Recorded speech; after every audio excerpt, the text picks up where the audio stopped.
చేసిన ఇప్పుడు చేతులు పని చేస్తున్నాయా? చేతుల మీద లెగితే కానీ గుర్తురా ఏళ్ళు పని చేయట్లేదు. చూపించండి ఒకసారి.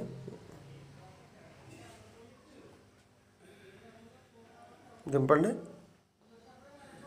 ఈ బే పెట్టండి చేతులు. ఈ బే పెట్టండి. ఇప్పుడు పెట్టలేదు కదమ్మా. ఈ ఏళ్ళు పని చేస్తుందా? ఆ ఏళ్ళు పని చేస్తుంది. ఇది ఆ నాలుగు పని చేయట్లేదండి. ఈ చేయి కూడా అంతేనా? ఆ చేయి కూడా అంతే అమ్మా. మరి ఇది ఈ ఏళ్ళు పని చేస్తుందని చెప్పేవారు. ఒక్కోసారి పని చేస్తుంది, ఒక్కోసారి పని చేయట్లేదమ్మా. ఇప్పుడు ఈ మెల్ల నొప్పులు వస్తున్నాయా? మెడలు ఒకసారి లాగుతాయమ్మా. భుజాలా మెడల? మెడ లోనమ్మ లాగుతాయి. ఈ కాళ్ళు స్పర్శ తెలియట్లేదు. తెలియట్లేదమ్మా.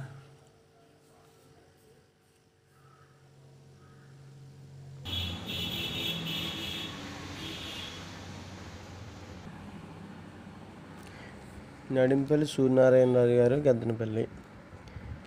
3వ తారీఖున ప్రాబ్లం వచ్చిందండి. ఈ ప్రాబ్లం వస్తే వెంటనే అమలాపురం హాస్పిటల్ తీసుకెళ్ళారు. అమలాపురం హాస్పిటల్ తీసుకెళ్తే సారు కండిషన్ అయ్యి చూసి స్కానింగ్ అయ్యి చేయమంటే పెరాలసిస్ ప్రాబ్లం అని చెప్పారు. వెంటనే కాకినాడ రాయించారు. కాకినాడ అప్పుడు గౌతమ్ ప్రవీణ్ గారి దగ్గరికి వెళ్తే ఎంఆర్ఐ స్కానింగ్ తీయించామండి. ఎంఆర్ఐ స్కానింగ్ తీయించిన తర్వాత ఆయన రిపోర్ట్స్ అయ్యి చూసి బ్రెయిన్ ప్రాబ్లం కాదు, సర్వైకల్ స్పాండిలైటిస్ టైప్, ఇది బోన్స్ నొక్కేస్తున్నాయి అని చెప్పేశారండి.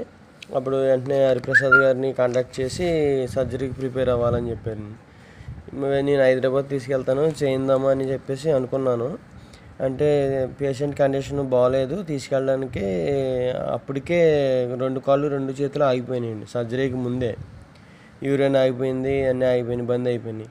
ఇంకా హార్ట్ లివర్ ఇట్లకి కూడా వెళ్తుంది, వెంటనే సర్జరీ చేసేయాలని చెప్తే వెంటనే సర్జరీ చేశారండి. సర్జరీ చేసే అది ఈ ప్రాబ్లం 4 నెలల ముందు నుంచి ఉందండి ఆయనకి. అంటే ఆయన మామూలుగా ఆర్థోపెడిక్ చూపించుకున్నారండి. ఆర్థోపెడిక్ చూపిస్తే ఆయన నెక్ కాలర్ రాశారండి, అది వాడేవారు. సడన్గా ఈ ప్రాబ్లం వచ్చినప్పటికి సర్జరీ చేయాలంటే చేయించేసామండి. సర్జరీ అయిన తర్వాత పేషెంట్ కండిషన్ అంతా బాగానే ఉంది, కానీ కాళ్ళు చేతులు కూడా స్పర్శ లేవు, పని చేయట్లేదు. దీనికి సొల్యూషన్ ఏమైనా ఉంటే చెప్పండి సార్ ప్లీజ్. Thank you.